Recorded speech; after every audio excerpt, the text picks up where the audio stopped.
Bom, Marcela e Rose, eu queria fazer uma pergunta em cima de um comentário da última live que acho que foi o Marcelo que fez, já não lembro se foi o Marcelo ou se foi a Rose, comentando assim que uma grande parcela da população já viu fenômenos luminosos em algum momento das vidas delas, né? Talvez nem se lembrem mais, né, mas viram, e me pareceu que vocês entendem que, alguma dessas manifestações luminosas no céu tem um propósito, tipo, fazem parte de um planejamento com o intuito, sei lá, de abrir ou marcar uma janela no tempo para fazer algum tipo de ativação. Eu queria um comentário de vocês sobre isso, para resgatar isso da última live. Rose, você quer comentar alguma coisa disso? Acho que foi a Rose Pode que falar, falou, Rafael. né, de uma Sou eu. janela. Então, Marcelo pode falar.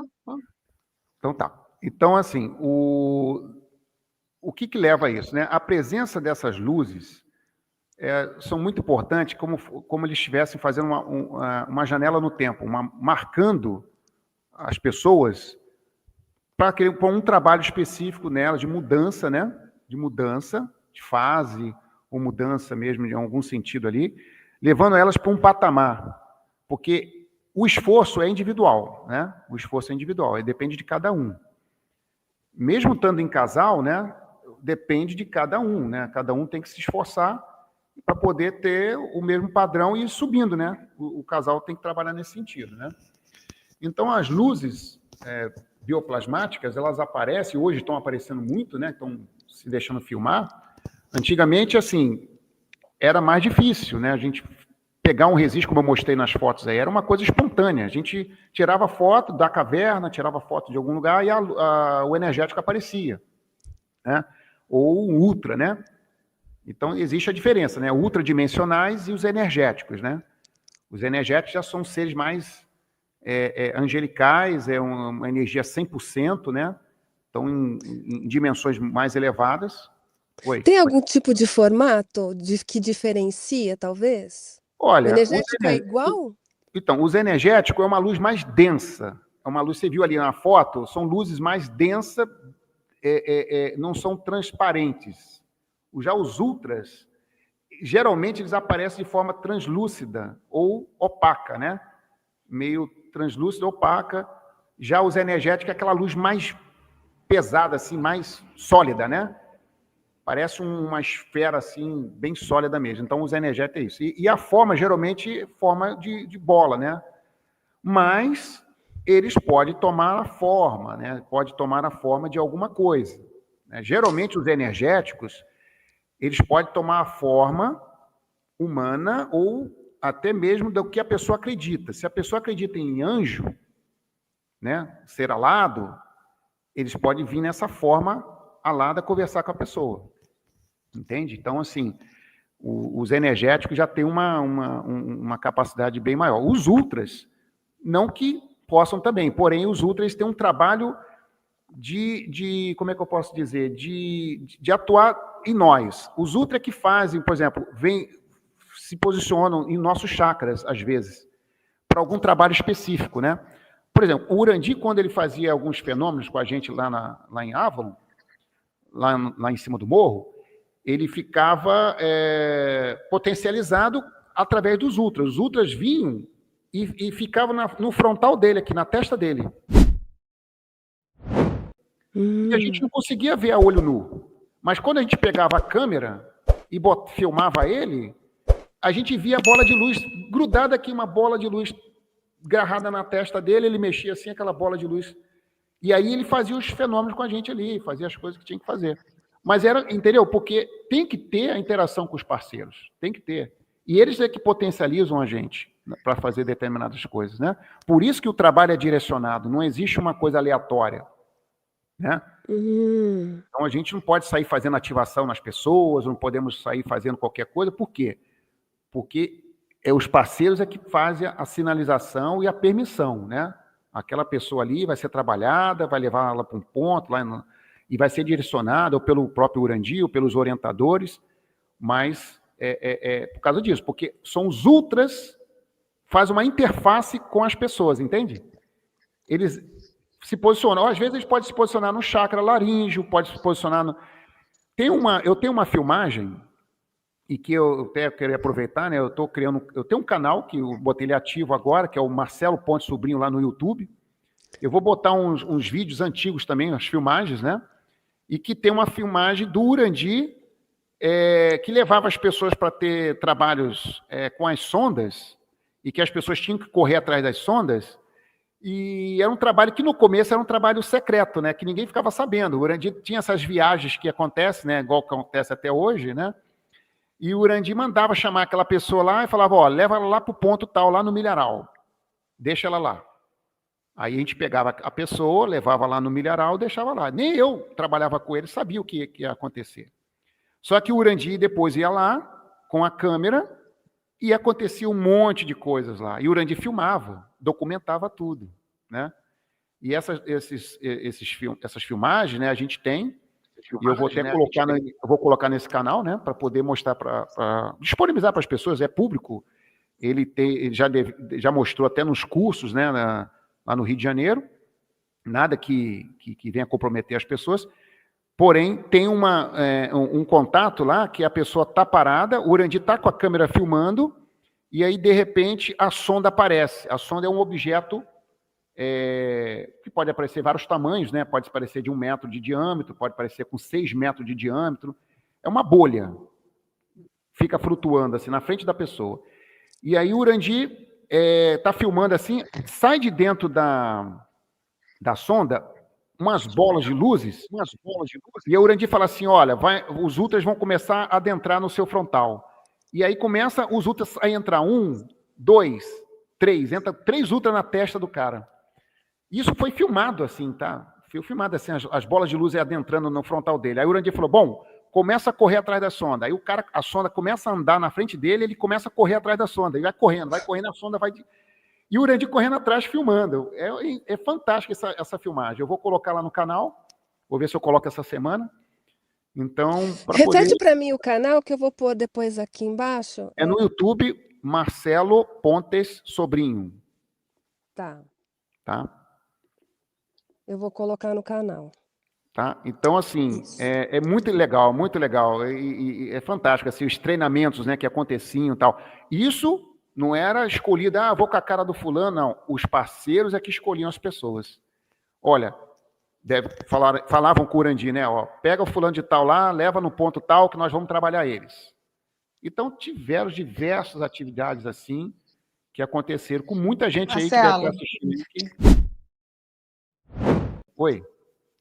Então, lembra também, no começo, quando a gente fazia os trabalhos, o Urandi pedia para levar a gente num ponto e fazer uma pedra, a gente materializar uma pedra que saía da testa. Era uma coisa assim, hoje acho que não está mais acontecendo. Mas o que acontecia? Do Marcelo saiu uma pedra germinada, 2 pedras, o meu saiu uma pedra preta. Mas assim, o Urandi falava, concentra-se e pensa na pedra. Mas quando a gente pensa, né? A gente pensa assim, nossa, isso é meio impossível, né? Sair uma pedra da nossa testa. Então, quando ele falava, Rose, se concentra, pensa que vai... Ele colocava os dedos assim na nossa têmpora e falava, vai sair uma pedra. Aí eu não pensava na pedra, ele pensa numa pedra, eu não pensava. Aí a pedra não saía. Aí ele falava assim, ai, diacho, você não está pensando numa pedra. Aí eu começava a pensar na pedra. Quando eu pensei na pedra, a pedra saiu. É uma pedrinha que hoje a gente ainda tem. A do Marcelo, o Marcelo foi a mesma coisa. O Marcelo pode contar, né, Marcelo? Foi incrível, foi uma pedra germinada grande e o Marcelo ficou testando, pensou em várias coisas. Acho que o Marcelo pensou em pirâmide, pensou em quadrado, pensou em não sei o quê, mas não pensava no que tinha que pensar. A pedra também não saía. Aí, mas só saiu quando o Marcelo pensou na pedra. E cada um desse pessoal, do pessoal antigo mesmo, né, dos antigos, cada um tem essa pedrinha. É uma pedrinha que a gente guarda com a gente. É uma proteção, né? Tipo um amuleto. Foi um dos trabalhos. Porque é um processo, né? Todos nós passamos por um processo ao longo dos anos, né? São diversos trabalhos. Então, quando o pessoal ia para o Projeto Portal, ou agora vai para a Dáquila, tem que fazer os trabalhos, porque é um processo, não é uma coisa que, hoje já cheguei, eu já estou ali. Não, tem que ir fazendo todos os trabalhos, ir para as pedras. Nós fizemos trabalhos também onde tem assim o ponto onde você desceu, os vários pontos onde você esteve. Nós fizemos esse trabalho, foram 7 ou 10 dias, Marcelo, fazendo esse trabalho, indo para o ponto, marcando tempo. Foram 10 dias? Sim, Só desse trabalho? uns Então, 10 dias. esse trabalho, a gente tem até na Pedra do Pezão. E aí, quando a gente finalizou o trabalho, a gente correu atrás, a gente queria fazer o trabalho, a gente queria finalizar, porque é o passar de fase. Até que você falou, a Rose comentou sobre as naves, as luzes que jogam. Sim, tem toda uma sinalização. E, inclusive, a nave-mãe, quando a nave-mãe aparece, o Urandir sempre sinaliza, olha, é mudança de fase para o grupo, é mudança de fase para quem está vendo. Então, é assim, existe muitos sinais, a gente teve que estudar muito isso, o pessoal todo teve que estudar para entender a sinalização, como que é o processo, e todos esses trabalhos que agora hoje vocês estão fazendo também, todos os novos estão fazendo, juntamente os antigos estão passando também, né? Tem os exercícios. Então, são diversas situações. Então, é como se fosse assim, você vai aprendendo, né, gradativamente, você vai absorvendo conhecimento, você vai abrindo a sua mente, porque não é uma coisa que acontece, as pessoas são muito hoje imediatistas, né? Elas querem a coisa para ontem, mas tem todo um processo. Você tem que estar com a mente consciente, você tem que estar com aquela coisa livre de julgamento. As pessoas julgam muito as outras, criticam muito as outras, se incomodam muito. Então tem que parar para pensar quando uma outra pessoa incomoda. Se está te incomodando, tem alguma coisa de você nela e que É você não consegue verdade. enxergar. Então, né, é aquele assim, olha para você, é o namastê, né? O Deus em mim enxerga o Deus que existe em você. Então, assim, é, tem que ter essa consciência, sabe? Então, hoje, assim, Dáquila está proporcionando muito mais coisa, né? Hoje tem a mídia, tem vocês. Antigamente não tinha nada disso, tem vocês passando conhecimento o tempo todo, né? Tem os grupos se reunindo, o grupo da luz, sublimação, e tudo está passando conhecimento. Tem a biblioteca, coisa gigante. No nosso trajeto, na nossa trajetória, a gente foi aprendendo ali. Sabe, o Urandir fazia uma simbologia, lá ia a gente, o que é isso? Passou por onde? Como que foi? O Urandir ia fazer não sei o quê, lá ia a gente fazendo não sei o quê, e daqui a pouco estava lá, ensinando, e foi um aprendizado assim, ali. E assim, não teve essa coisa de reclamar porque dormia na barraca, que ficava sem roupa, porque não comia, era madrugada, era noite sem dormir, e era feliz. Então, aí buscar a felicidade, essa é a gratidão que a gente tem que ter. A gente tem que ser grato por tudo. Sabe, é a história da cocriação, né? Que todos os coaches falam aí, é a ciência hilarial. Então a gente tem que fazer o quê? A gente tem que ser grato, gente. Gratidão é a melhor energia, é o melhor hertz, é a felicidade, é o estado de graça. É você você teve. Eu já ouvi pessoas falando assim, mas vocês tiveram contato, mas eu não tive. Gente, eu vejo pessoas olharem as luzes no céu, a dourada aparecer, jogar luz, ou que acontece, a gente tem até um grupo aqui chamado GEPA, onde a gente faz avistamento e tal, né?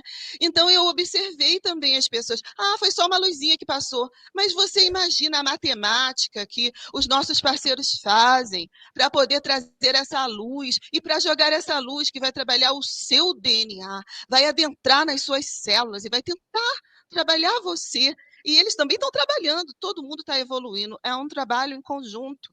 Então, eu acho assim, tem que pensar, né? Tem que se sensibilizar, tem que entender, tem que aceitar, tem que soltar, é uma série de coisas. E hoje tem aí muita gente falando essas coisas, e esse é o caminho, é o soltar, é o sentir, é ter um coração aberto, um coração puro, uma mente clara, sabe? Não ter aquela ambição e não achar que tem que atropelar o outro, passar por cima, é ir buscando, gente. Foi assim, ó, vocês viram as fotos aí, a gente era garoto e a gente veio galgando, galgando. É um aprendizado. A gente aprendeu em Dáquila, a gente veio para 3D e a gente aprendeu muito aqui na 3D. E hoje a gente vai implantando tudo que a gente tem de conhecimento. A gente faz a missão, sabe? Então, hoje a gente não consegue muito para Dáquila, porque a gente está o tempo todo na missão.